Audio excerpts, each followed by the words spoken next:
የተክለ ሃይማኖት ነው? የእንጦንስ ነው? የመቃርስ ነው? የዮሐንስ አፈወርቅ ነው? የቄርሎስ ነው? በሉ እስኪ ይኸው ቀንታችሁ። ይህ ቅናት ብቀና እንደው በቅዱስ ቄርሎስ አልቀናም እንዴ? ሞኝ ስንት የሚያስቀና ነገር ሞልቶ። በስመ አብ ወወልድ ወመንፈስ ቅዱስ አሐዱ አምላክ። በስመ አብ ወወልድ ወመንፈስ ቅዱስ አሐዱ አምላክ። አብ በወልድ በመንፈስ ቅዱስ ስም እንደምን ዋላችሁ? እንደምን ሰነበታችሁ? የምንማማርበት ርዕስ ስለ እብድ ውሻ ነው የምንማማረው። ግን ትርፍ የሌለው ቃል በመጽሐፍ ቅዱስ አልተጻፈም። መምህርም ትርፍ የሌለው ቃል አይናገርም እና እግዚአብሔር በዚህም ቃል እንድንማር ቅዱስ ፈቃዱ ይሁንልን። ዘመን እያቀድን መብቃት ጀምረናል። በቀመር መብቃት ማለት ነው። ወይ ታምርኩ እንደው ክርስትና ቀልድ ሆነ እኮ በእውነቱ ማለት ነው። እያቀድን መብቃት በቃ እያቀድን መፈወስ ጌታም እንኳን አላደረገው።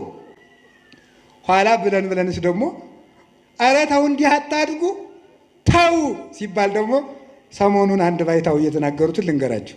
መቼስ እንግዲህ ደግሞ እናንተ የምትሉትን ማውቀዋለሁ በሉኝ።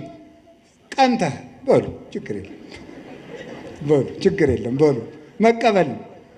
ከዚያ ምን አሉ? ምንድን ነው መስሎ እንዲህ ተሳስተዋል እርስዎ። እሳቸው አጋንንትን በአጋንንትን የሚያወጡ ሐሰተኛ ባይታዊ ናቸው ካሏችሁ አሉ። እሺ በስራዬ መኑ በሏቸዋል። በማን መኑ? ወይ መድኃኒዓለም በስራዬ መኑ ማለት የሚችል እኮ እግዚአብሔር ብቻ ነው። ክርስቶስ ብቻ እኮ ነው። ፍጡር እኮ ስራ አለኝ አይልም። እኔ ለተክለ ሃይማኖት በላይ አብነት የለኝም። እሳቸው ምን እንዳሉ እንገራቸው። 99 ዓመት መከራቸውን አይተው ከመላእክት ጋር አጥነው መጥተው ምን እንዳሉ እንገራቸው።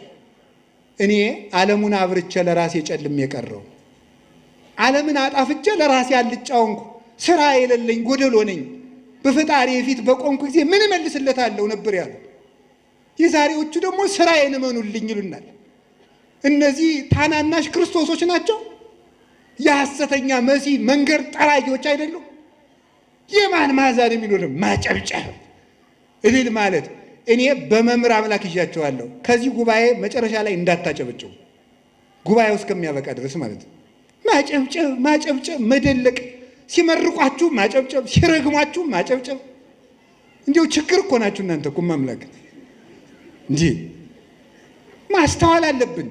ከውሻ ማነስ አለበት ሰው እንዴ? ውሻ የጌታውን መዓዛ እያየ ይሄ የማን መዓዛ ነው አትሉ? እስቲ በሞቼ ይሄ የማን መዓዛ ነው በሉ በሉ እንጂ። አዎ የማን መዓዛ ነው? ጋኔን እዚህ በወደል መቁጠሪያ በጨፈጨፈ ቀን አለው እንዴ? እኔ የምቀናው በቅዱስ አትናቴዎስ ነው። አሁንም እርግጠኛው ደግሞም ልንገራችሁ፣ ሰው ሁሉ መንግስተ ሰማያት እንዲገባ ተፈቅዷል እንጂ ሰው ሁሉ ጤና እንዲኖረው ያላችሁ መጽሐፍ ቅዱስ ማለት ነው። ሰው ሁሉ ይፈወሳል እንዴ? እንዲያ ከሆነ እግዚአብሔር ተመልከቱ። ጋኔን ትዳር እምቢ ብሎኝ አባቴ ገርግር አለብሽ ወይ ሙቅ ትዳር እምቢ ብሎኝ አይነ ጥላ አለብሽ በጊዜ ብታገቡ ይሻላችኋል ገርግር እያላችሁ የምትጃጃሉ። እኔ እውነቴን ነው። ቀድሞም ቢብዛችሁ ውስጥ ቢስትሉ ኑራችሁ እድሜያችሁ አለፍ ሲል ገርግር ይሄ ነውር ነው በእውነቱ። ጋኔን የለባችሁም። ራሳችሁ ጋኔን እንዳትሆኑ ልቅ እኔ ጋኔን ታለብኝ አትበሉ። አዛኘን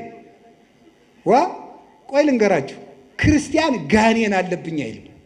አነ ዘክርስቶስ እኔ ክርስቶስ ነኝ በሉ እስቲ በሉ ሁላችሁም። ክርስቶስ ባለበት ሰይጣን አለ?